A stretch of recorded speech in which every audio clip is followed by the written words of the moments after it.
Fikih ibadah sampai di 209 cara mengusap sepatu khuf. Iya. Cara mengusap sepatu khuf. Kemarin kita sudah bahas tentang kebolehan.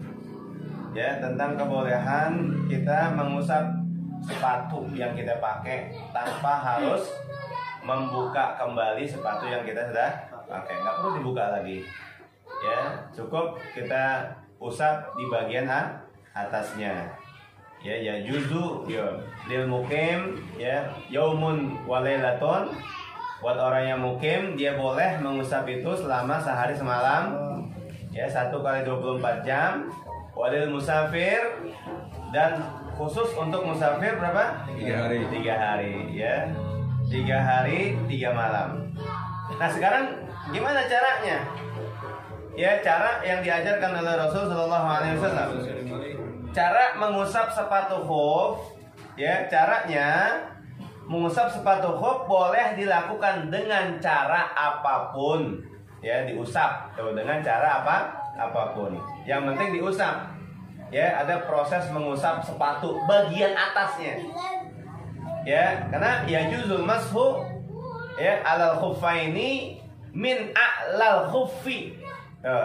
Boleh kita diberikan keringanan oleh Allah Subhanahu wa taala, kita boleh mengusap sepatu itu yang kita pakai, 2 sepatu yang kita pakai, ini harus dua-duanya.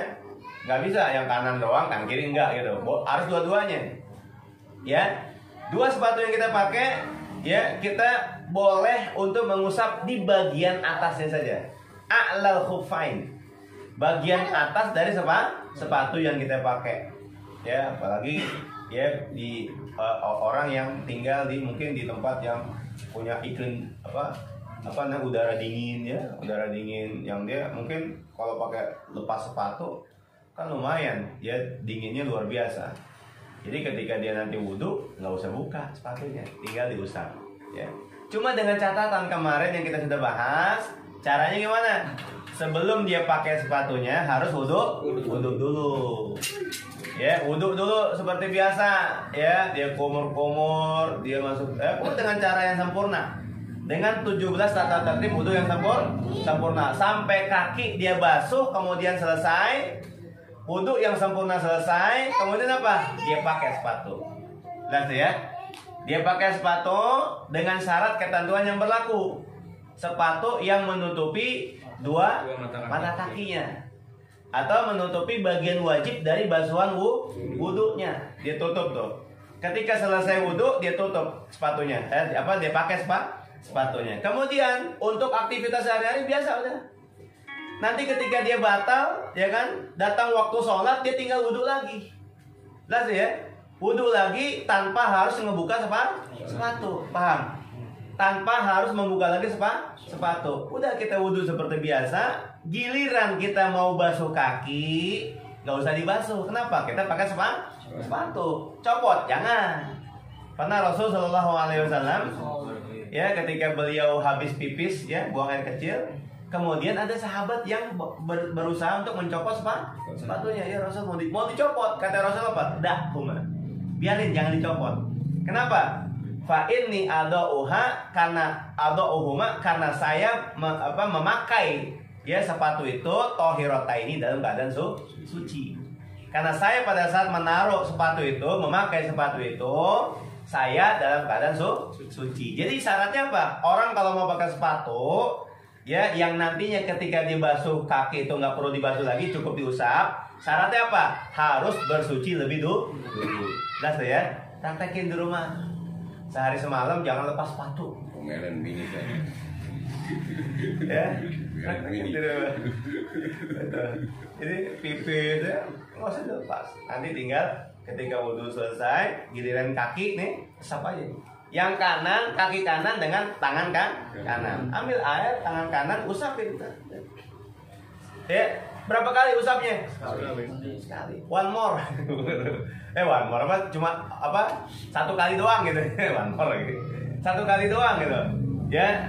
Yang kiri gimana? Yang kiri dengan tangan kiri. Basahin tangan kiri, udah selesai. Itu doang. Enggak digini-gini. Itu mah namanya nyemir gitu. Enggak, udah ambil, udah usap, nih usap udah selesai. Ya, cara bagaimanapun caranya itu, ya. Jadi mengusap sepatu khuf boleh dilakukan dengan cara apapun. Ya, gitu usap. Atau enggak yang kanan pakai yang kiri, gitu enggak masalah. Cuma tertibnya yang kanan dengan kanan, yang kiri dengan kiri. Ya, dan yang wajib diusap, ya bukan dibasuh ya. Dan yang wajib diusap adalah sebagian dari bagian atas sepatu yang wajib. Ya, lain halnya kanan kiri. Kanan kiri sama bawah. Gimana? Kanan kiri dan bawah sunnah. Gitu. Yang wajib hanya atas. Betul ya? Kewajibannya cuma atas. Adapun kanan kiri, bawah sunnah, itu sunnah. Udah cukup atas udah selesai. Kewajibannya terpenuhi. Gitu. Mungkin kita nanti jalan-jalan kemana, ke puncak, ya ada apa namanya, kita nggak bisa lepas sepatu dengan ketentuan syarat sepatu yang tadi dah kita sebutin, gitu. Jadi yang wajib apa? Yang diusap adalah apa? Bagian atas sepatu. Tapi cara yang afdolnya, yang lebih utamanya yaitu apa? Dengan cara membasahi jari-jari tangan kanan dan kiri, jari-jarinya kita basahin. Kemudian apa? Meletakkan jari tangan kanan pada bagian atas kiri jari-jari kaki. Ya, bagian atas jari-jari kaki. Mengusapnya kemana? Ke arah atas, ke arah tumit. Ya, ke arah atas, ke arah tumit. Jelas tuh. Yang kanan, ya, kaki kanan dengan tangan kanan. Gimana cara ngusapnya? Dari bagian bawah ke atas, ke arah tumit, gitu. Nah, giliran yang kaki kiri gimana? Untuk yang kaki kiri, letakkan jari tangan kiri di bawah tumit tuh, yang tadi di atasnya. Kemudian apa? Kebawahin. Kebalikannya. Ya, ini cara yang afdolnya, cara yang lebih utamanya. Inilah yang dikenal dengan cara namanya apa? Khututon. Ya, dalam istilah fikih, ya, mengusap yang cara seperti ini, mengusap sepatu yang cara seperti ini namanya apa? Khututon.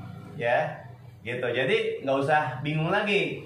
Ketika kita berada dalam situasi yang mungkin dingin, ya, kita hanya cukup apa? Basuh tangan, muka, ya kan? Kan wudu kan hanya tangan, kaki, sama muka. Benar gak? Sekitaran itu aja.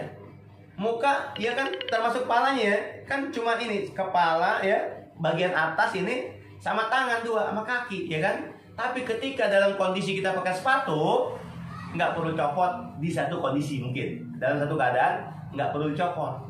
Ya, bagi kita yang tidak sedang kemana-mana nih, di rumah, cuma 1 hari semalam. Bagi mereka yang sedang berada di musafir, sedang dalam safar, dalam musafir, jarak tempuh minimal berapa? Dia 82 kilo ke atas, ya, minimal 82 kilo ke atas tuh jarak safar kita sudah mulai boleh tuh sebagai musafir. Nah, bagi musafir boleh dia mempraktekkan cara ini hanya apa? Hanya dalam durasi 3 hari 3 malam. Das, 3 hari 3 malam. Tapi dengan ketentuan syarat sepatunya harus menutupi mata kaki. Rata-rata sepatu kita di bawah mata kaki, ya kan? Semua sekarang sepatu yang kita pakai kan di bawah mata kaki kan bentuknya. Ada gak yang di atas mata kaki yang kita punya? Hah? Kita punya. Kita punya. Ada nggak punya? Emang ada. Punya gak? Sepatu bot tau nggak? Ya, yang dibolehkan itu yang ngepres. Ya, kalau sepatu bot longgar dia gampang copot. Nah, itu kayak TNI itu dia ke hutan kemana ketika dia wudhu nggak perlu copot. Kalau copot nanti diserang kemana dia terus pakai sepatu dulu buat nggak bisa kayak gitu. Nggak bisa kayak gitu, cukup ya, cukup lap aja udah lap sholat, dia kan. Dalam keadaan yang seperti itu dia pakai cara seperti ini, keringanan dari Allah Subhanahu wa Ta'ala. Cuma berlaku 3 hari 3 malam bagi musafir. Cuma kan musafir ada batas waktunya. Orang disebut musafir masih dalam keadaan musafir selama tidak kurang dari 3 hari 3 malam. Lewat dari itu bukan musafir lagi. Tinggal diperpanjang saja masa durasinya. Main sehari semalam, selesai dia wudhu lagi, buka lagi, basuh lagi seperti biasa. Kemudian apa? Pakai lagi, berlaku 1 kali 24 jam lagi, gitu. Jadi main durasi, ya. Gitu. Bagi mereka yang ingin mengamalkan cara yang diajarkan oleh Rasul Shallallahu Alaihi Wasallam, ya nggak usah repot-repot buka sepatu, apalagi yang sepatunya sepatu ikatan ya, udah repot gitu ya, repot gitu, ya. Kemudian perkara yang makruh dalam mengusap sepatu. Ada beberapa perkara yang makruh dalam mengusap sepatu khuf. Di antaranya apa? 1, mengulang-ulang dalam mengusap sepatu khuf. Jadi ngusap tuh cuma sekali, kanan sekali, kiri sekali. Enggak perlu digini-giniin. Sama aja kayak nyuci gitu, enggak. Jangan, makruh hukumnya. Yang kedua, dicuci sepatunya makruh. Ya, kecuali kalau kenanya najis, ya. Kalau kena najis copot, tinggal di wudunya ulang lagi, pakai lagi gitu ya, copot. Kalau kena najis begitu, ya. Jadi nggak boleh diulang-ulang, juga nggak boleh dicuci. Yang 2 hal ini namanya makruh. Kalau kita praktekkan dalam mengusap sepatu khuf yang kita pakai, gitu ya. Ya, makanya kalau kita mau beli sepatu, cari sepatu yang bisa nutup mata kaki sekalian, supaya bisa kita pakai dalam praktek yang seperti ini, ya. Jadi beli sepatu yang sampai nutup mata kaki. Banyak kayak pantopel ya, iya kayak pantopel gitu ya. Pantopel kan nutup mata kaki kan, ya, kayak gitu lah situ, gitu. Itu kuat banget tuh ya. Ya kuat banget. Ya, yang seperti dijelaskan oleh ya Imam Ibnu Ruslan radhiyallahu anhu dalam mutiara syairnya Matan Zubat, wa ada musti'abihi wa yukrah al-ghuslu lil khuffi wa mashun karrarah. Artinya, dan tidak mengusap seluruh bagian sepatu khuf. Karena apa? Hukumnya adalah khilaful aula, lebih baik jangan. Kalau khilaful aula lebih baik ya jangan diusap secara keseluruhan, nggak usah. Cukup atasnya saja, gitu. Kalaupun mau kanan kiri sekedar aja, nggak usah diginiin gitu. Enggak, udah cukup sekedar saja. Ya, juga makruh mencuci sepatu khuf. Dicuci sama aja, mendingan basuh sekalian ya, nggak usah dicuci, udah cukup diusap saja. Ya, dan mengusap sepatu sampai berkali-kali, nggak boleh. Kemudian syarat-syarat diperbolehkannya mengusap sepatu. Syaratnya gimana? Harus dipenuhi syaratnya. Kalau syarat ini tidak dipenuhi, maka apa? Hukumnya tidak sah. Karena kita mengenal hukum itu ada berapa? Ada 5, ada tambah 7 ya. Ya, ada batil, ada sahih gitu kan. Yang pertama wajib, haram, sunnah, makruh, mubah, batil, sahih, azimah, rukhsah ya. Ada 9 ya. Ada 9 ketentuan itu. Ya kita udah bahas ya menurut saya awal ya.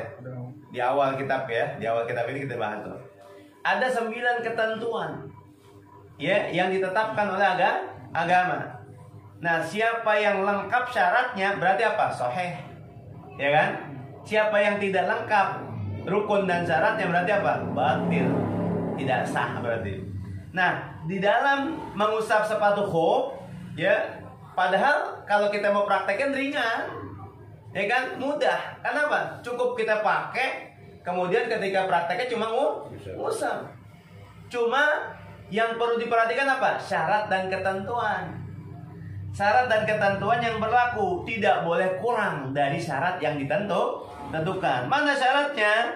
Syarat diperbolehkannya mengusap sepatu khuf ada berapa? 6. Ya, ada 6 ketentuannya. Yang pertama apa?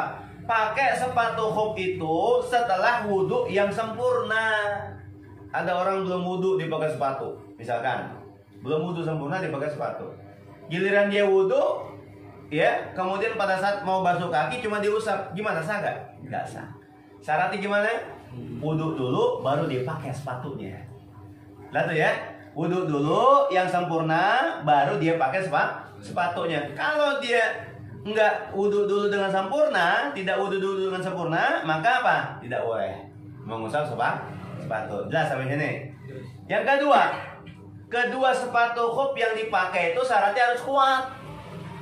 Maka nggak cukup kalau sekedar kaos kaki, ya kan? Ada keterangan yang mengatakan kaos kaki nggak kuat asli. Ya, rembes dia, basah sampai masuk ke kulit kaki kita. Maka paling tidak minimal yang terbuat dari kulit, ya paling tidak tuh, itu minimal terbuat dari kulit. Karena umumnya kuat tuh dia, ya karena umumnya kok kuat. Yang definisinya apa? Yang definisi pengertiannya apa? Sepatu hub tersebut tidak mudah rusak kalau digunakan untuk berjalan dalam menyelesaikan semua perkara urusan kesibukan kita. Kalau kita mukim, berarti apa? 1 kali 24 jam tuh, nggak pernah copot tuh sepatu tuh, kuat gak? Gitu. Menampung beban badan kita kan, dengan segala aktivitas yang kita kerjakan 1 kali 24 jam. Nggak dicopot sama sekali. Apalagi kalau musafir, ya waktu durasi dia pakai sepatu ditambah lagi sebelum dia itu tadi, ya kan? Durasinya lebih lama lagi. Kekuatan sepatu itu menjadi pertimbangan yang harus yang menjadi syarat yang harus kita penuhi itu. Ya.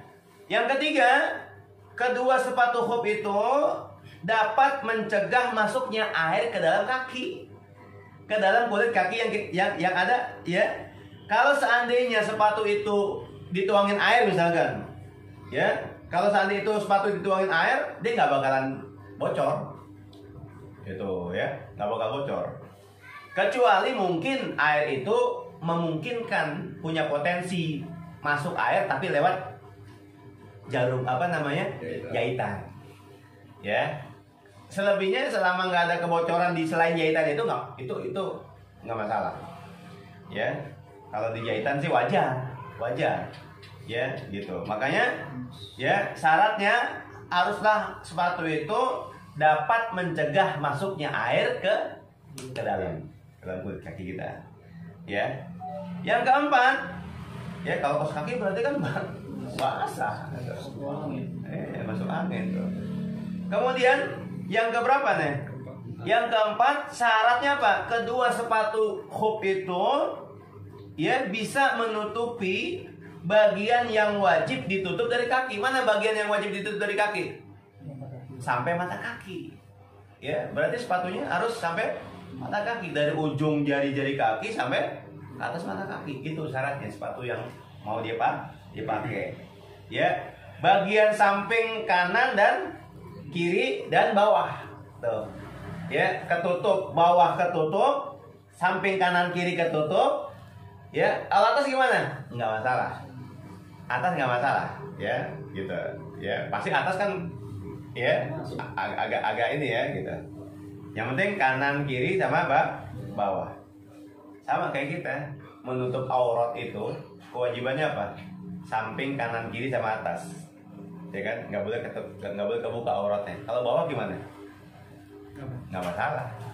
Misalkan ada orang di bawah kita, misalkan kita sholat nih di bawah kita sholat di rumah panggung misalkan, rumah panggungnya pakai bambu, ya kan, dari bawah.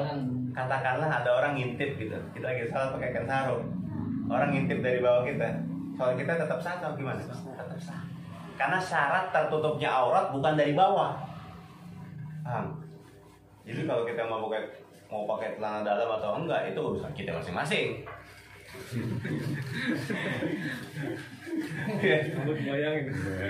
Jangan dibayangin, Bud. Ya, kan? Kenapa? Karena nggak disyaratkan tertutupnya aurat dari bawah. Paham tuh? Ya. Jadi kalau menutup aurat disyaratkan dari mana? Kanan, kiri, sama atas. Gitu. Kalau sepatu hub syarat menutupnya dari mana? Dari bawah, kanan, kiri. Ya, atas nggak disyaratkan. Sama kayak menutup aurat. Menutup aurat kewajibannya hanya dari kanan kiri, ya kan, sama atas, ya kan. Nah bawah gimana? Nggak masalah. Kalau seandainya ada orang ngintipin kita lagi sholat di bawah, ngintipin, kelihatan auratnya, lo yang ngintip, bukan kita yang ngebuka, dia ngintip. Nggak batal kalau gitu. Kenapa? Itu bukan terbuka aurat namanya, karena hanya disyaratkan kalau menutup aurat dari bawah, ya, gitu. Kemudian yang kelima, yang pakai sepatu hub itu tidak terkena hadas besar atau tidak sedang dalam keadaan hadas besar. Jadi kalau pakai hub, misalkan pakai hub kemudian terjadi hadas besar, wajib buka. Ya, otomatis wajib buka. Kenapa? Karena dia harus mandi. Ya, wajib mandi dia. Jadi syaratnya apa? Nggak boleh junub. Tidak sedang junub, gitu. Kalaupun dia junub, mandi dulu. Ya, terus habis mandi, kemudian apa lagi? Habis mandi, wudhu lagi, kemudian pakai lagi, kan gitu. Kan gitu, ya permainan gitu, aturannya gitu. Kalau seandainya jika akan mandi wajib atau sunnah, maka apa? Hukumnya wajib dilepas. Kalau mau mandi wajib atau mandi sunnah. Kenapa? Karena kalau mandi syaratnya apa? Harus semuanya terkena air. Sedangkan sepatu ini boleh dipakai sebagai keringanan dalam berwudu saja, bukan pada mandi. Mandi nggak ada kayak gini. Dia hanya boleh di dalam perkara berwudu. Jelas nih sampai ini nih ya, jelas ya. Jadi kalau seandainya orang pakai sepatu hub dalam masanya, katakanlah dalam masanya 1 kali 24 jam sehari semalam, kemudian di pertengahan hari terjadilah janabah pada dirinya, terjadi hal-hal yang menyebabkan dia mandi hadas besar, gimana langsung? Batal. Ya, mandi dulu deh. Ya, mandi dulu, copot dulu sepatunya. Gitu, agar mandinya menjadi sah. Atau pada saat kita pakai sepatu pas hari Jumat, gitu, kita pakai pagi, misalnya Jumat, kan Jumatan siang tuh ya, kita mandi ada mandi sunnah gimana? Untuk menjalankan mandi sunnah, copot sepatu tuh, mandi dulu, ya, kita udah copot sepatu tuh mandi, nanti wudhu lagi, ya, habis wudhu pakai lagi, gitu ya. Jadi setiap kali kita mandi wajib ataupun mau mandi sunnah, wajibannya apa? Wajibannya copot sepatu. Ya. Jelas sampai sini? Kemudian yang keenam, ya, yang terakhir, kedua sepatu hub itu syaratnya harus suci. Jelas. Syaratnya harus suci. Lain halnya kalau sepatu hub itu najis atau terkena najis, mutanajis. Ya. Ya, sepatu hub itu najis. Ya, seumpama mungkin sepatu hubnya terbuat dari kulit babi mungkin, kita nggak tahu. Kita nggak tahu mungkin. Ternyata ada orang ngasih tahu itu terbuat dari babi, misalkan kulit babi. Udah, langsung seketika itu juga wajib copot. Wajib copot tuh, buang gitu. Ya. Maka perincian hukumnya gimana? Kalau seandainya sepatu hub itu najis atau terkena najis, ya. Perincian hukumnya ada dua. Yang pertama tidak sah, tidak sah. Kalau dipakai, ya dipakainya aja nggak sah. Kenapa? Karena najis. Ya, karena najis, gitu. Tidak sah untuk dipakai kalau sepatu hub itu najis. Misalkan seperti terbuat dari kulit anjing atau terkena najis misalkan. Maka apa? Sepatu itu, ya copot. Ya, untuk dicuci dulu. Ya, dicuci dulu. Yang kedua, ya ketentuannya sah untuk dipakai. Kalau najis itu najis yang ma'fu, yang dimaaf. Kalau tadi kan yang nggak dimaaf, ya wajibnya copot, ya kan? Kalau yang ma'fu najisnya dimaaf, ya misalkan sepatu hub itu ada sedikit, mungkin darah ada sedikit, ya, yang ma'fuun anhu. Atau yang malayub sorok, apa yang najis yang tidak terlihat. Kan kadang ada suka orang ngencing tuh pipis, ya kan? Ada cipratan yang nggak diketahui oleh mata kan. Malayub sorok, apa yang tidak terlihat dengan mata kepala kita. Saking apa? Saking halus itu najis tuh. Itu ma'fun anhu. Kayak kita jalan-jalan tuh, ya di debu-debu jalanan kan suka terbangan tuh dari mungkin dari air siraman got, ya kan? Yang dia tersiram di tanah kemudian menjadi debu itu kan debu najis, ya debu najis kena ban itu kan, ya kan, ban yang dipakai motor mobil masuk ke rumah, ya kan, masukin ke rumah, sementara kan dia dari luaran sana, kita nggak tahu itu najis atau tidak. Katakanlah ada najis tapi najisnya tidak terlihat, tidak terdeteksi oleh mata. Gimana tuh? Ma'fun anhu tuh najis. Selama kita tidak ketahui itu barangnya, najisnya, maka apa? Ma'fu. Dimaaf gitu. Nah, ini kalau sepatu khuf terjadi begitu, maka gimana? Tetap sah untuk dipakai. Kalau najisnya dari jenis yang ma'fun anhu, yang sifatnya dimaaf gitu ya. Allahu a'lam bishawab.